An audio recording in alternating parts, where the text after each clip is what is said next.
What would you do with a wish stick that could grant you anything you desired? And would you wish for Nick Cage to join the MCU? Welcome to Systematic Geekology. We are the Priest of the Geeks, and we are here for another episode of What's News, where we talk about all the latest things in pop culture and geek culture. And as we alluded to in the intro, we're going to be talking about some very big indie horror movies, as well as a new Spider-Man show with Nicolas Cage. So I'm very excited to talk about all of this. I am one of your hosts, Kevin Schaefer, and I am joined by fellow geekologist, Evan Garcia. Evan, how are you tonight?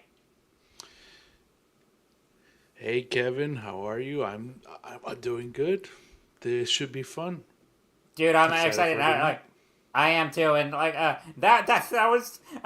this was my first time seeing this whole new intro video we have. That kind of threw me off, but it was also really cool. So, hey, StreamYard and everything is changing all the time, but yes, we are very excited. And if you're watching live on YouTube, hey, welcome. And if this is your first time joining Systematic Geekology, hey, super shout out to you.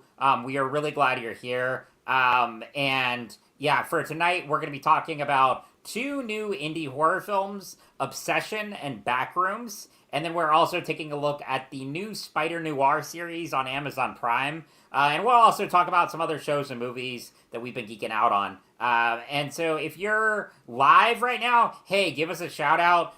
Tell us where you're listening from, and we will announce it on the show. So we really appreciate it. And hey, I know every podcast says it, but hey, rate and review our show wherever you get the chance. Whenever you get the chance, whether you're listening later on Spotify or Apple, wherever you get your podcasts, or if you're watching here on YouTube. And if you like this video, if we get 50 likes, we will have Will Rose, one of our regular hosts, is on sabbatical right now. But when he returns, he will possibly dress up as one of the Hutts from Star Wars. And who doesn't want to see that? So if you want to see him do something weird and geeky, like this video. And if you don't know Will is one of our wonderful hosts, and you will appreciate his presence when he does return to the show. So, you know, exactly. And I also want to thank one of our financial supporters here on our Patreon, Jonathan Augustine. Thank you so much for your support. We really appreciate it. And if you want a shout out on the show and you want to become one of our supporters, you can just click on the link in the show notes and it'll show you how to become a supporter on our Fourth Wall site. And you can also learn how to get merchandise, free extra content. So a lot of good rewards for you there. So check us out. We really appreciate it. Awesome. Well, Evan, before we get to our main topics tonight, let's first get around to a lightning round. Gotta do that effect there. But this is where we're gonna just hit on some of the other things we've been geeking out on lately, aside from our main topic. So, Evan, do you have anything you want to shout out? Not off the top of my head. I saw some interesting YouTube videos and stuff like that, but I've been so busy with the end of school year and stuff, so just hanging out with the kids and stuff, and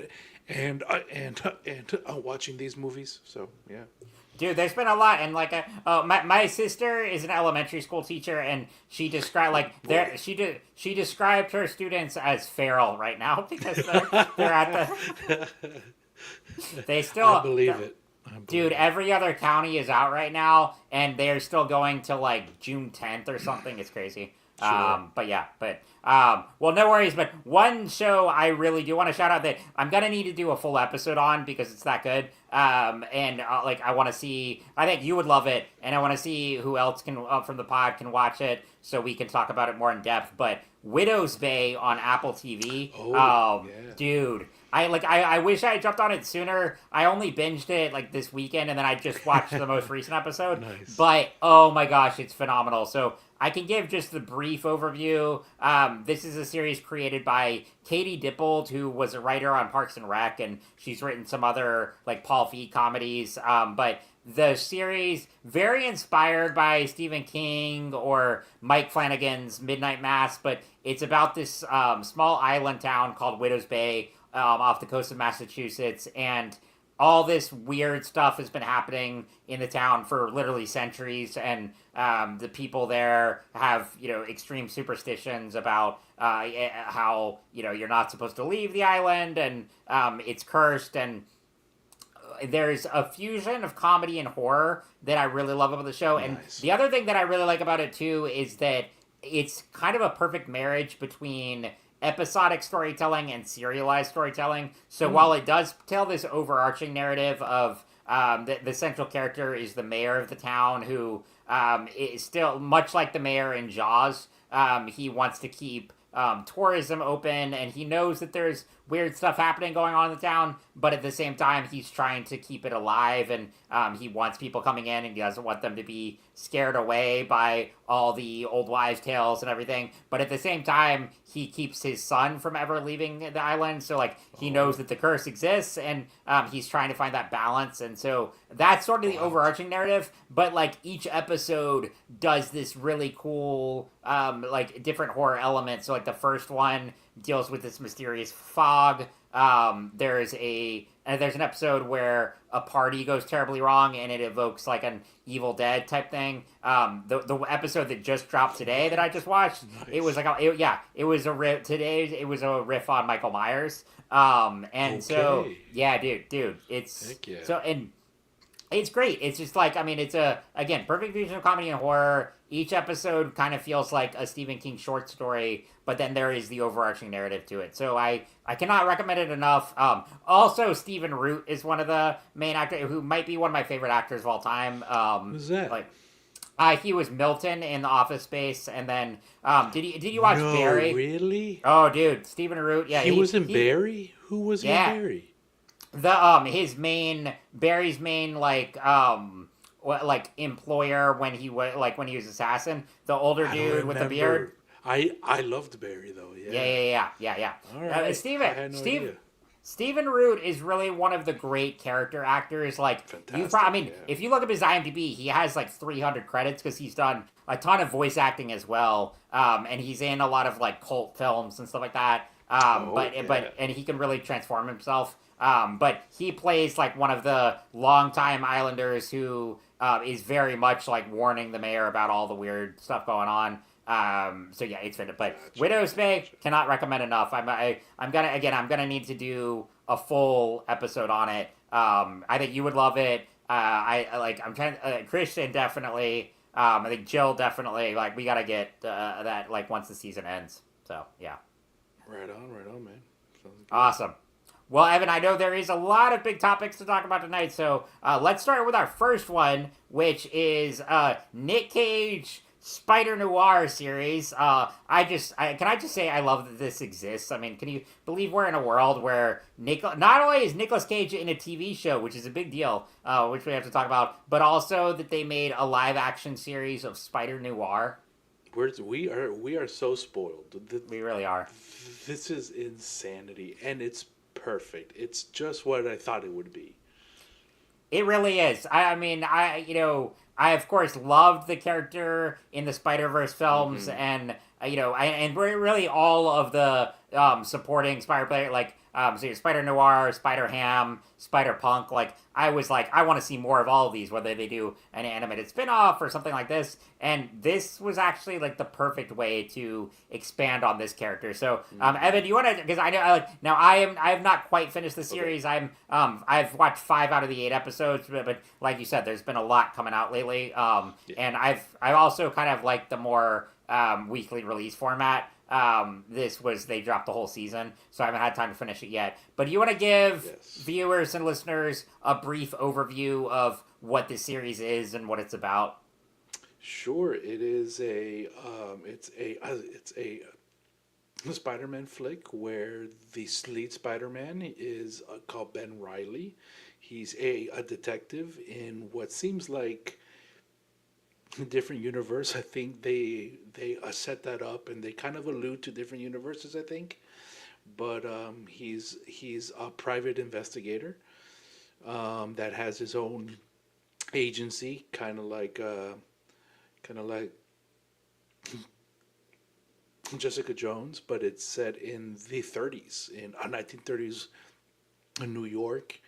And the first thing that I think that you will notice when you watch it, it's basically Dick Tracy, and I just don't know how else to do it. It's the cars, the costume, the accents, the hats, the lighting, the film noirness of it. It's very film noir. There's a black and white version and there's a full color version, and it's a pretty cool feature. You can swap between them and stuff like that. It's pretty cool. But he's a private eye. He has an assistant, and she does all the paperwork. But he's very he's very cynical. He's very nihilistic at this point. He has a past where his I don't think they were married, but a love interest died, and he's been sent down a hole of despair, and he has not been able to get out of it since. And so they take some odd jobs, and one thing leads to another, and we have a crime boss in the version of a Silvermane. He's played by Brendan Gleeson, fantastically played by him, and he's kind of like a Kingpin light. He's not kind of overpowering, but he has the same presence. And there's a news reporter. There's a subplot, and he's a supporting character played by Lamorne Williams, I think. Morris. Yeah. Morris, yes. Yep, from New Girl. You're the best, exactly, one of the best. And yep. he plays that so well. The supporting Brilliant. cast in this show is brilliant. They all have their own characteristics, and they all bring the weight to the character, and that's pretty much it, I think. And yeah, we can go from there. No, great summary, and it is. It's Dick Tracy, it's Sam Spade, and Lamorne Morris. It was perfect to cast him as Robbie Robertson because that's one of my favorite characters in the '90s Spider-Man cartoon. But the way they incorporate him here, it fits so perfectly. I love how they play with all of the archetypes of film noir. They play with it. Yeah, and it's just because that was the only, when I first started the show, I mean, I was enjoying it from the get-go, but I was with the pilot, I was like, okay, this is cool, but how are they gonna really keep this to be a compelling narrative? Because, I see all the tropes, I see the femme fatale, the private eye, the assistant, the crime boss, the corrupt politician, all of that is here, but where are they gonna go? Oh, and the deceased love interest. All of those elements were there, but it's what are they going to do to kind of elevate it and merge it with the superhero story? And I think they do a phenomenal job. One thing I really like too is it's become kind of a trend now where a lot of superhero shows, they make you wait for the character to put on the suit. Whether they are retired, like in this case, or they're stepping into. I mean, Daredevil comes to mind. Both the original incarnation and then Born Again. Born Again season 1, it took a while for Matt to get the suit back on after he goes through that arc. And I was kind of worried that they would do that again because I'm like, okay, here I don't really want to wait, 5 episodes before we see him in the spider suit. Yeah. And circumstances force him to come out of retirement, and he still has that internal grappling, and it's very melodramatic. But that was one of my favorite elements was they got to the superhero elements quicker than I thought, and they merged perfectly with the noir. Yeah, and they completely embrace the style without making fun of it, Yes. or without making it look cheesy. They just nail the tone perfectly. Yeah, and I just had a smile on my face. Like, I'm watching a cool superhero and like flick noirs flick. Yeah. And did you watch it in a color or Nope. the black and white? Nice. I had to do black and white. I might go back. I mean, now granted the color, but like it's cool because they used a very like saturated color, much like you see like in Wizard of Oz, where it's very it's not the kind you see today where it's more muted. It's of its time. It's very of its time. So I am curious to go back, and once I finish it, I do want to see some scenes just to see what they look like. But I had, for the first viewing, I had to go full black and white. It looks so much better, and it's meant for that. But I do like that they give you the option, and you can kind of like for instance the when Cat Hardy, who I mean was very much like this is the other thing I like how they take classic characters from Spider-Man mythology and reinvent them a little. So Cat Hardy is very much like the Felicia Hardy here. They just changed the name. But you know, she's the femme fatale. But the this sequence in episode 1 when she's singing, I think that would look great in color. It just has that vibrant aesthetic to it. So I do want to go back and watch that. I kind of want to see some of the fight scenes in color, see what they look like. And also some of the creatures and everything. But overall, it just looks amazing in black and white. Yeah, and I want to get it into the like there's the trope of the different gangsters and stuff, and they play to that so well. It could be cliche, but it's not. Yeah. And it was really cool to see. For the first few episodes, he played Milton, Lucas Haas.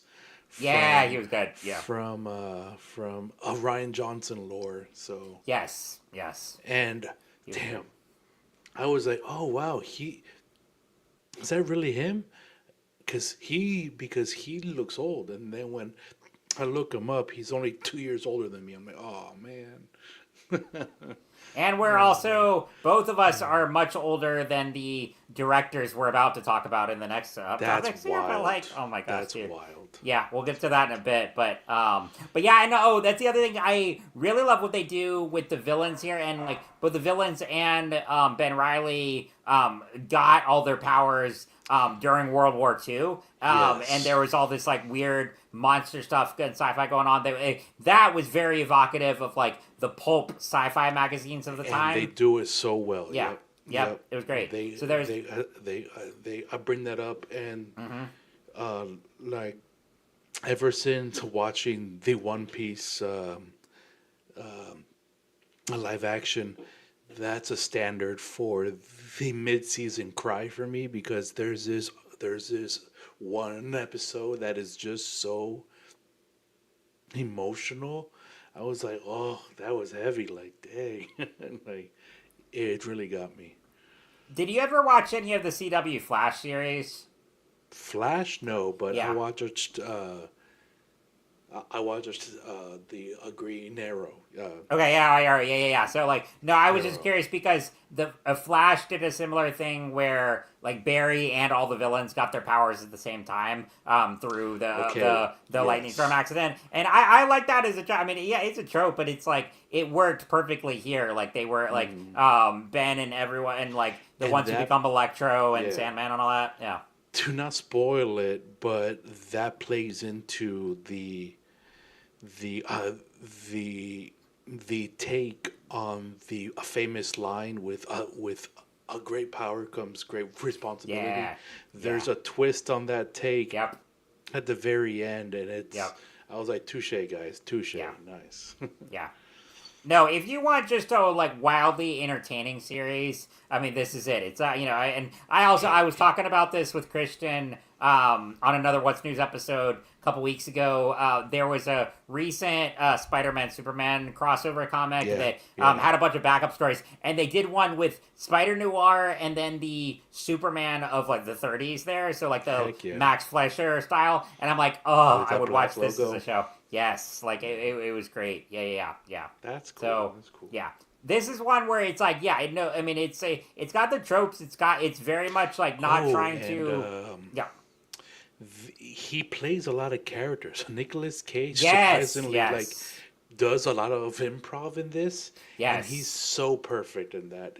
The way he can just switch different kind of characters and play that weird, quirky horror that he likes to play too. So and I mean he's always been great at that, but one of my favorite scenes, it was like, I think it was episode 2 or 3 when he goes to the apartment because I think it was 2 because he's going to retrieve the suit where he left it back, and he pretends to be like a what was he playing? He's like to fix the toilet. To fix the toilet there. He's like, oh guys, you gotta fix the toilet. You know, he goes into this like histrionic character performance, but so good, beautiful. Yeah, I mean that's the thing about Nick Cage. I mean, yes, he is the king of internet memes, and I sent you on Instagram that my brother sent me this like comedian who does a perfect Nick Cage impression, and he's just been making videos of it. But like amazing. Like he was going to the comic shop, he's like, Wolverine, like that's all that, like but no, Nick Cage has always been. He's so easy to like make memes about, but he really is a brilliant artist and actor, and he knows all these different eras of film, particularly classic, and that's why he can tap into Humphrey Bogart here. Is a comic book reference, so exactly. He's the nephew of Francis Ford Coppola, and then changed it to based off Luke Cage. But yeah, this is just it's a blast of a show. I definitely want more. A really fun creative team here. Liked a lot of the directors, what they brought to it. Great cast. Brendan Gleeson, it's just always a delight to see. And Lamorne Morris. Everyone knew exactly how to play the roles here, and knew what kind of world this was, and could blend the noir, the comedy, and just the over the top while still committing to it. I just don't know if it plays into which universe it's in. And that's MCU, or is it the Spider-Verse? I couldn't tell, and it might be both. Who knows? And I kind of like that they leave that more ambiguous. Like they say like a line about it at the very beginning. They're like, "What universe was that?" But I was watching a video the other day on Screen Crush saying that like this was kind of the multiverse story we should have gotten, because it's not as concerned with all that baggage. It's just like, hey, let's just tell a fun story set in whatever universe, and like I'm gonna kind of, in my headcanon, I'm setting this in the Spider-Verse universe, but also, I mean, the Spider-Verse one, like, they made references to the MCU. They did, 616 in Across the Spider-Verse, so it's all connected, but regardless, I appreciate this as a standalone story, Yep. All right. So, right on. Awesome. Well, watch it. Go watch Spider Noir, and now for sorry, a little different, but we've got 2 big indie horror films to talk about next. So, the first one, this was a doozy, but man, I loved it. The heavy one first. Yeah. Man, I love this one though. Oh my gosh, I am, and pun intended, but I have been obsessed with this one ever since I saw it. Me and my daughter as well. Yeah. Dude, your daughter. Wait, how old's your daughter? Like 13. Dude, she's the one that got me into it. She was like, "Oh, do you want to see it?" Really? Because I've seen some memes and I was like, I don't know what it's about. But then she was excited, so I was like, all right, let's go. Dude, I'd have been scared out of my mind at that age. Oh, she was terrified, but she loved it. She was screaming and like crying, but she loved it. But hey, that's cool. Yeah. But so Obsession. I mean, this is written and directed by Curry Barker, who is only 26 years old. I think it's crazy that I'm 32, like, and like this kid's like, and making, a movie that was made on a budget of less than $1 million, has already grossed well over $100 million, is beating out Star Wars. Yeah, like, I mean, it's wild, but yeah, so too. yeah. Oh my gosh. So I got like now this is one I think we can delve into spoilers a little bit because I want to do think spoilers. Like, yeah. Let's go ahead. Touch on some things, but I Sure. want to do spoilers with you. Yeah, man. Let's do it. So because if you have not seen it, come back and listen to this later. But it has been out a couple weeks now, and it's kind of hard to talk about it without getting into the story a bit. But the basic premise is you have this guy named Bear who which is interesting name to begin with, but he's in this friend group and he has a major crush on his friend Nikki, who only sees him in a platonic way, and he's trying to figure out the way to express his feelings, etc. But then he when the moment comes, he can't bring himself to do it. But he goes to this shady goth store where he picks up a One Wish Willow. I love that they named it that. Like, that was perfect. But it's just this like cheap wish stick, which he's just like, yeah, whatever. I'll pick this up. I mean, it's probably just dumb, but I'll pick it. But in a moment of just like either stupidity or just he doesn't think this is actually gonna work, he says, I wish Nikki loves me more than anyone in the world. And from that point on, you can imagine the repercussions of that.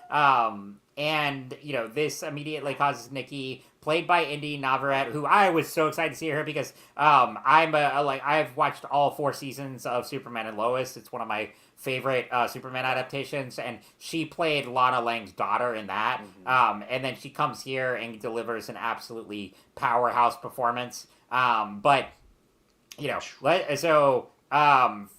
Bear gets his wish, and Nikki instantly turns a switch and becomes not just in love but obsessed with him, and into an unhealthy degree. And from the get-go, he starts noticing like how much her personality and behavior changes in the blink of an eye. And I that's why also one of the big things I love about the movie, and again about her performance, is that first 10 minutes we get to see her as her true self, and then when she switches, it's just like she's playing a different character. It hurts to see her switch. It hurts. Like that. Yes.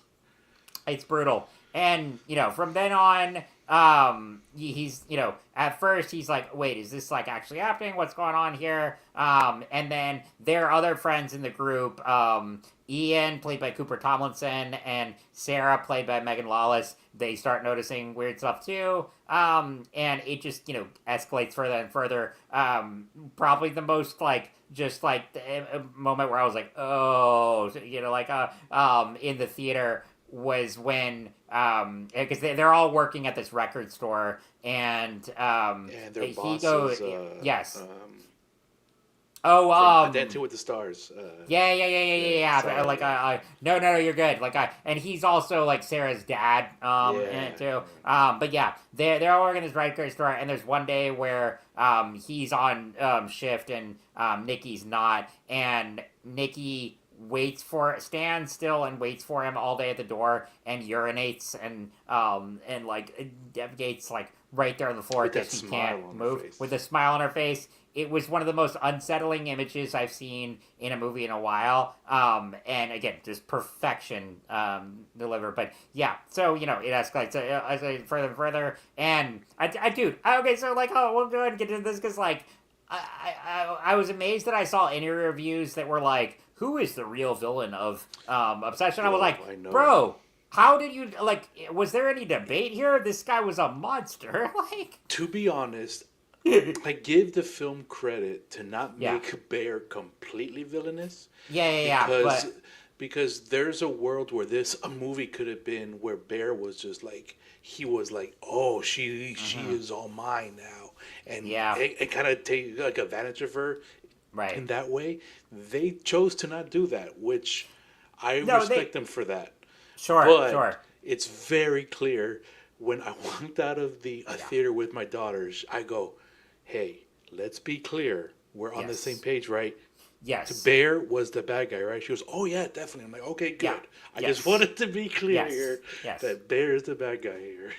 No, and you're right. I mean, they didn't make it cartoonish, but like the moments for me where I was just like, "F this guy," where when like the first like right before spoiler alert, but right before Sarah dies, like in that scene, in that scene in the bedroom where the whole 10 minutes. So they're like it does a really brilliant thing where Nikki like her actual self is still in there, but she can't do anything. Yes. She's like trapped. So it's like yes, a kind of demonic possession kind of thing going on. Yes. And so like there's a moment there when Bear is going to try to get outside to meet with Sarah, and the real Nikki is conscious enough, and she says to him like, "Kill me," because like, hey, she's asleep right now, referring to like the demonics there, Nikki. And she's like, "Kill me right now," and his response was like, "Don't you want to be with me?" or something. I almost threw my popcorn at the screen. Oh my gosh! I was like, "Are you oh my gosh, serious, dude?" Like there was that, and then the other. And so then, of course, he goes out to talk with Sarah, who, by the way, like has had kind of had a crush on him too, and this could have all been avoided if he had just like I mean, yeah, but I mean, I knew exactly what was going to happen here. It did not make it any less unsettling, and it still made me jump because it was such an effective execution. But, they start talking, and of course, Nikki comes out and not just kills Sarah, but mutilates her, banging her head against the steering wheel. But I still jumped the same way that I jumped when the alien kind of passed by at their birthday party. Yeah. In Signs. I was like, good God. No, and then it just kept going. Yes. It just kept going. Exactly. You knew it was coming, but it was so visceral, and so like it got everyone in the theater I was in too. And then after that, dude, he goes to Ian after he doesn't even tell Ian that Sarah's dead. I was like, no, this guy is so messed up. He just kind of feels bad for what he did there. Like, finally feels bad. Right. And then he kind of confesses. I'm like, where was this 20 minutes ago, 30 minutes ago? Dude, but this the way movie was they a play trip, with that trope of the, I don't want to say it, but like the weak male where he just like, have some balls. Just say that you like her, or say this, and it's just like, bro, come on. But yet I do empathize with him too. I wouldn't go as far, I don't think, but I would, yeah. Ugh. Well, no, I think what the movie does effectively is, I mean, no, you're absolutely it's commenting on toxic masculinity, incel, all of that, but like what it does effectively is at the very beginning, like, okay, let's be like, I mean, the wish stick aside, but like we've kind of all been there where when we were younger we had feelings for someone and we were too nervous say what we wanted, right, and we were too nervous to say because like we didn't want to ruin the friendship. So yeah, I mean, that's a very relatable entry, but it's like everything that goes from that point on and escalates. And yes, it comments on the concept of like male loneliness, toxic masculinity, all of this, and I think it does it very effectively. And it's like it never, like, it starts with something relatable and a little more universal, again, of that, like, having feelings for someone, but too afraid to just tell them the truth. But then it goes into, then it just becomes like, he's a monster for what he's doing to her psychologically, and it's hurting not like her and everyone else around him and himself. She becomes this obsessive kind of pick-me girl to the point of just self-mutilation, causing scenes in public, and the discourse online is crazy with this movie because it's wild to see what people pick up on. And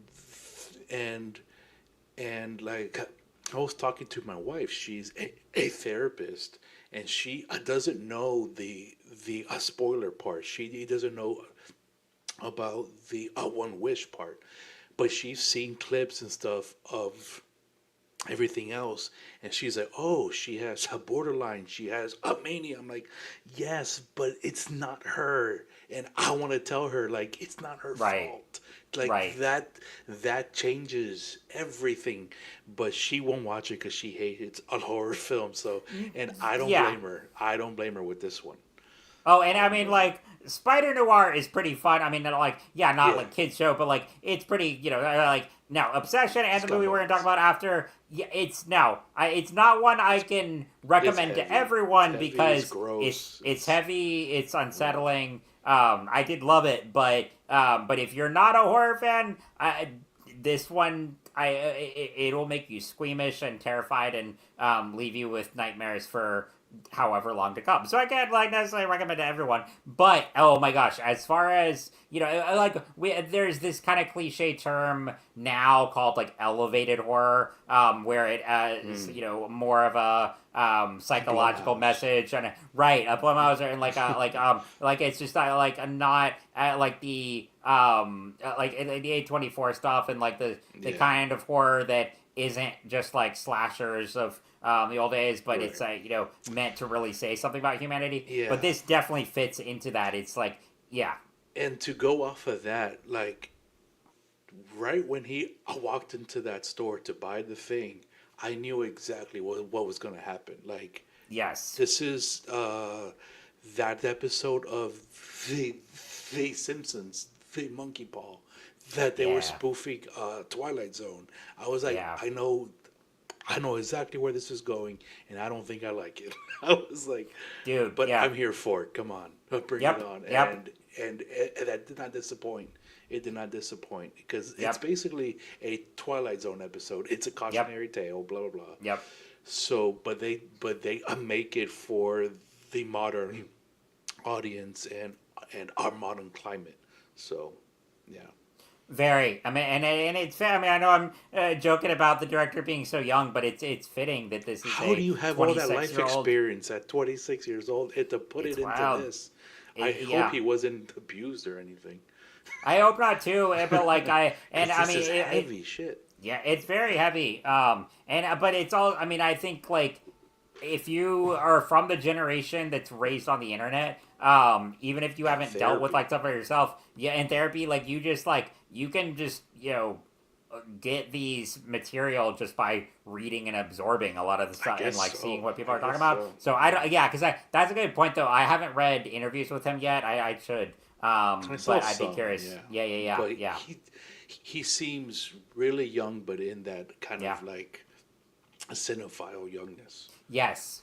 Well, and also just like the craftsmanship of like that's more like I made some Mm. shorts in college and stuff like that, but like at 26, I would not have been that like been able to make a full feature. I mean, like I couldn't even do any proper rack focus. right. I mean the execution from a filmmaking standpoint and like the cleverness of the script, the execution, cinematography. It's just it's wonderfully done. So yeah, very unnerving film. Not one you just go to relax to unwind after a long day. But if you're in for a wild trip from start to finish, and again, nothing but praise for all the performances. But Andy Navarre, I was just like she was incredible here. Fantastic. She Yeah. needs to be in Star Wars now.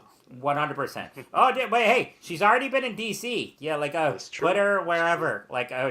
whatever she wants to do next, let her. But yeah, Yeah. so awesome. Well, now we have another horror film to discuss. That also came out this one by a 20-year-old debut feature director.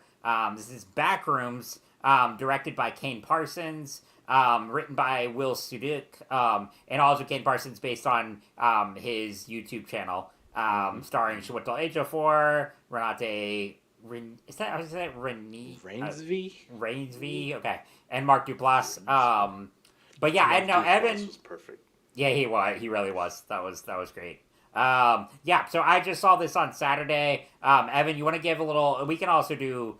This one isn't as big on spoilers anyway, because like Right. it's a very different kind of narrative than Obsession. But you want to give kind of an overview of what this movie is? So this movie is a film, like you said, it's based off of Kane's YouTube channel series that he made based off of a random picture on a 4chan that was a meme that had some lore that is also kind of based on the genre of liminal space photography and urban exploring. So there's so many different layers here. When I heard that this movie was coming out, I was like, "Are you talking about the abandoned movie?" I was what? And then I looked into it. I said, "Yeah." It's like, holy cow! So we went from abandoned malls, people making videos in abandoned malls, all the way to a full-fledged psychotic thriller feature film. I'm like, wow, what is this world we live in? That is fantastic, and made by the guy that made it popular. So he took that photo that had just a caption, and it was very mysterious, and it had the a photo. It was very a liminal space photo, and he created this whole lore about it where I didn't know about the lore. My kids know about it. They love it. I don't know that much about it. I saw like 2-3 episodes and I couldn't go back to it. So, but they constantly talk about it with their friends, so they are in it. I just know it from the photo from like 20 years ago. But what it is that it's a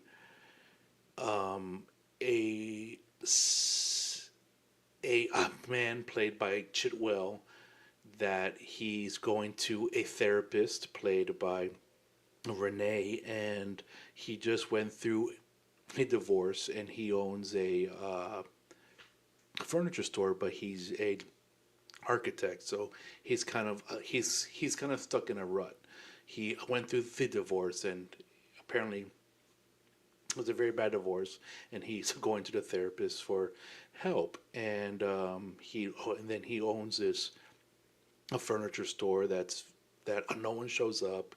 He only has two different employees, and it's kind of like he's very frustrated with where he is, and through a series of events, he finds out there's a portal to this what seems like a never-ending room inside of his a furniture store, and things happen. They showcase the tropes of the liminal space with the abandoned film and the abandoned rooms, and they play with a supernatural feeling, and it's very interesting how they switch from the omniscient camera view to the found footage camera view. They're very smart in how they want to switch and to see what they want to tell, and this becomes a allegory for mental health. And what we know is that you like try it's that a Bible verse of like try to capture your thoughts.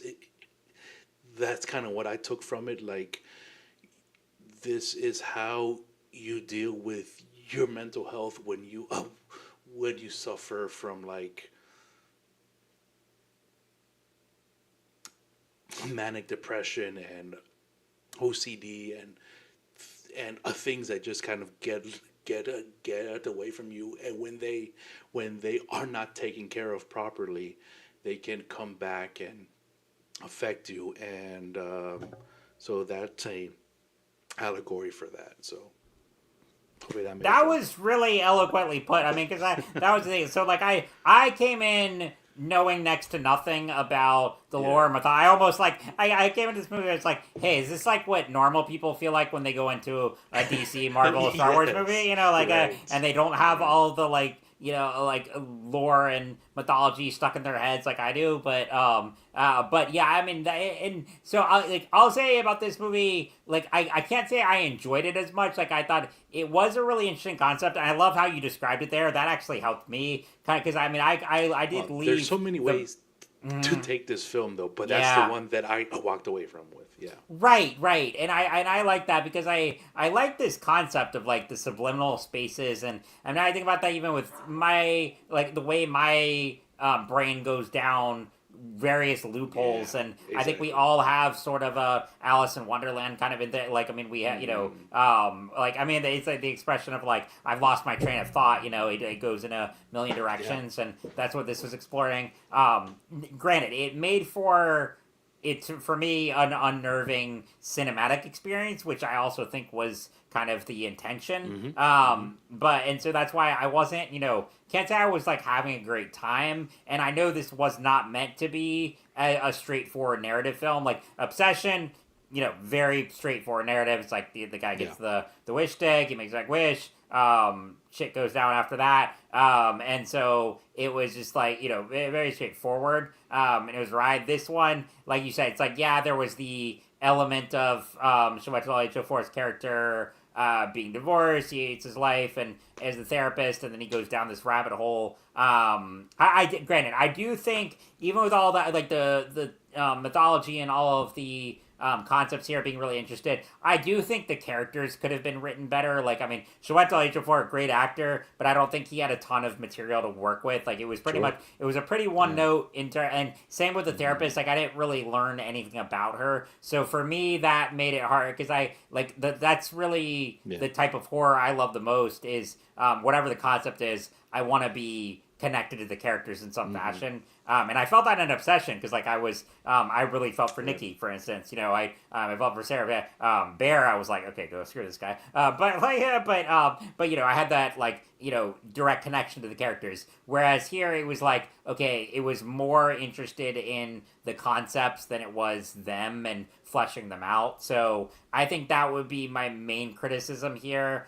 So still really fascinating concept, and again, I mean, for a 20-year-old director, like, to do this, that's incredible. 20 years old. I just can't imagine. Dude, in college at 20, good gosh, I was, spending my money on pizza and comic books, and I made a few shorts and stuff, but yeah, I could write essays and stuff at the last minute, but that was about my... I can't... I wonder how the first day of the shoot went, and the cast and crew was like, wait a minute, he's the director? I know, right? Wait a minute, he's a kid. He's directing like Chiwetel Ejiofor, who has been a Best Picture winner. He's Agent Callus. Yeah. Wait. No. Sorry, I don't think he is. No, but he's, but in Doctor Strange, he's Baron Mordo, and he's been in, like, American Gangster, 12 Years a Slave, like, a bunch of stuff, but, Callus, I'm not sure who was it, but, that's someone else, I think. Yeah, but he should be in Star Wars, though, that would be great. But I did see in the credits, like, James Wan was a producer. Sean Levy was as well. So he definitely had like mentors there, but nonetheless, I mean, he still took the lead here. It was incredible.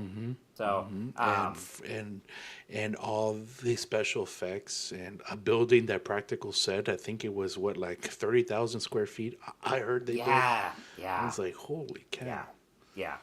And it was wild. The opening scene shows the little tease of it, but once they actually get into, like you said, the portal and the rooms and and they do the stuff with like the Christmas scene with like the memories of the Christmas tree and again, all these like spaces in our mind that occupy, it brought to mind, what's fascinating, like when we think about, like, if you ever get the question of like, what's your earliest memory? I don't know what my earliest memory is, but it's really weird what we remember from childhood and what we don't. Feel it. Yes, I know how I feel. Yes. About it, but I don't remember it. Yeah. Yes. So I think the film really captured that. Sure. Yeah. So for me, yes, it is a more atmospheric film. It's more about feeling. It's more about aesthetic. But I would be interested in seeing what he does next. And I hope for a more fleshed out narrative personally. But I appreciate the ambition, and I'm glad I saw it. It wasn't like my favorite personally, but I'm like, hey, I'm all for more inventive, kind of ambitious films like this to be made. And because my kids were talking about it, and oh yeah, halfway through, I remembered that the film was a rated R, and I'm like, oh, there's nothing wrong with this film. Like, why is it called? Why is it rated R? Because I was with my kids, and then I was like, right then is where he scalpels them, and I was like, oh, this is why it's rated R. Okay, my bad. There it is. So, but yeah, my daughter was saying that for her the found footage feel and was very scary. I'm like, it's not scary to me. To me, that's so nostalgic. That's like my th- that's how I remember trips to Disney as a kid. It's like, so that twisted a lot of things for me. I was just like, I don't know how to take this. It's so unnerving, but yet it's so nostalgic for something I don't know about. It's so weird, and I'm a big fan of abandoned videos of the Bright Sun films and even Adam the Woo. He was a big into that kind of stuff, and the whole Disney side of this stuff, urban exploring. It's so cool, but what I respect is the restraint from the director, because the show, his series, has so much lore behind it. Like, I've looked into it. It's like you could write encyclopedias on it. It's almost like a Star Wars canon by now. It's so deep, and the fact that he just kind of touched on it here, and he just kind of like set that allegory of, you would never know the whole thing. You would just learn piece by piece by the the Mark Duplass character. We find out that this place is kind of a corporation, and they're trying to figure out these different portals, and it plays with memories and stuff like that. So I respect the restraint in that. And that is, I mean, yeah, especially when you've like created this mythology and it's prime material for a lot of short films, it could be easy to like try to cram as much of that into a feature. Right. But that's a good point. I mean, and it did make me want to go kind of look into this deeper and see what the appeal was, and where what the fan base is saying. So yeah, it's really cool. Also, did you see the Instagram meme I posted earlier where it was like Disney trying to figure out how like two indie horror films beat out the latest Star Wars, and it had Obadiah Stane was like, Tony Stark was able to build this in a cave, which like the irony of that was like that comes from the first Iron Man, which Jon Favreau directed. So it's kind of like, yeah, it is wild, but yeah, I mean, like, but I mean, hey, well, I mean, I'm going to see Mandalorian again on Sunday to take my niece and nephew. But I am like really happy that these two films have done so well and have defied all expectations and are challenging Hollywood standards. Check out our socials. I've been sharing a lot of memes I've been making from these films, and from Spider Noir is prime for so many memes. There's so many perfect. The line about hot dogs and stuff, and the cheesecake, and I was like, what? So good, cool. It was perfect. Yes, Evan is the master of memes, and if you are new to Systematic Ecology, follow us on social because you're going to find some great ones on there. But yeah. Awesome. Well, Evan, anything else you want to say about Backrooms before we start wrapping up? They should make a sequel called Gardens, and it's just a bunch of abandoned Target garden centers. Ooh, that sounds interesting. I like it. Okay, yeah. I mean, I'm really a bit, both Kane Parsons and... I'm cool if they don't do a sequel to this one. Because that's true, yeah. I think it's tight enough, so... regardless of whatever Kane Parsons and Curry Barker do next, I'm all here for it. I want to see where these guys go from here. Same. So, Same. Yeah. Right on. Well, Evan, wrapping up here, think about the topics we've talked about tonight, or if you have anything else, what's one thing you want to recommend to viewers and listeners? I would say it's a recommendation for myself too. It's the Kane Parsons Backrooms series. It's very from the few episodes that I've seen, it's very Fringe kind of meets they show Fringe kind of meets the Blair Witch Project. So nice, you should do that. Right on, awesome. And I'm going to recommend Widow's Bay. I think if of course especially Obsession and Spider Noir I love, but if Obsession is a little too heavy for you and you're not quite into that kind of horror, you want something a little lighter, but it has the comedy angle to it too. I think Widow's Bay is excellent, and I want to talk about it with more people. So go watch that. Great show on Apple. So yes. Yeah. Awesome. Well, Evan, this has been fantastic. Thank you so much for geeking out with me. And thank you all to our viewers, listeners, for tuning in. We really appreciate you all. Again, click on the show notes for find out ways to support us. And remember, we are all a chosen people, a geekdom of priests. So, until next time.